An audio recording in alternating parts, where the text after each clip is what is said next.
Meet Mike Mildner. Mike thought that it was appropriate to leave this comment on the public internet, so let's publicly discuss this comment and Mike. Good for him, because men get tired of being at the short end of the rope. But to understand how awful this is, you need to see what post he left it on. Here's the first part of the post. I will have to censor myself as I read this to you for TikTok purposes, and we're just going to hit the highlights. Indiana mother no longer alive after seeking protection from husband. Jeri Mae Mains, 44, filed for a protective order on December 25th, 2025, alleging ongoing abuse and threats. Because the filing occurred on Christmas Day, the request had not yet been reviewed or signed by a judge. On December 28th, police say Jeri's life was taken inside her home in Indianapolis. Her 4 children, ranging in age from 10 to 19, were inside the house at the time. One of the children called 911 during the attack, telling dispatchers that their father was taking their mother's life. Investigators arrested Cecil Mains, 46, shortly after he took her life. Police say this was used and recovered. He has been charged with murder and is being held without bond.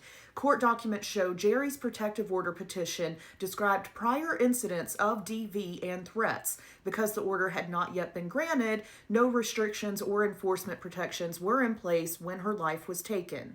And you can see at the end of the post, I provided resources for anyone dealing with DV. And then Mike left this comment, because he read that post and somehow what he took away is that this was a man getting the short end of the rope. When I wrote that story, what I got is that a woman was desperate to save her life from this man. But because the courts were closed on a holiday, she didn't get to have her life saved. Those children had to at least hear, if not see, their mother's life being taken. Those children had to hear, if not see, their father doing this. But here you are, Mike. Of course, I went to Mike's page to see what else he's about that's awesome. And this was another one of his profile pictures. Looks kind of like the other one we saw.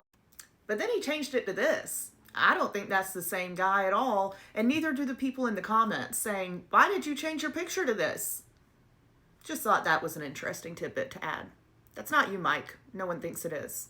But this is you. And now anyone who watches this video will know it.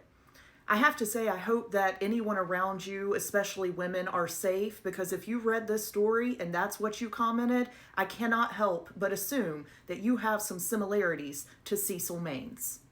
Rest in peace to Jeri Mae Mains Gross.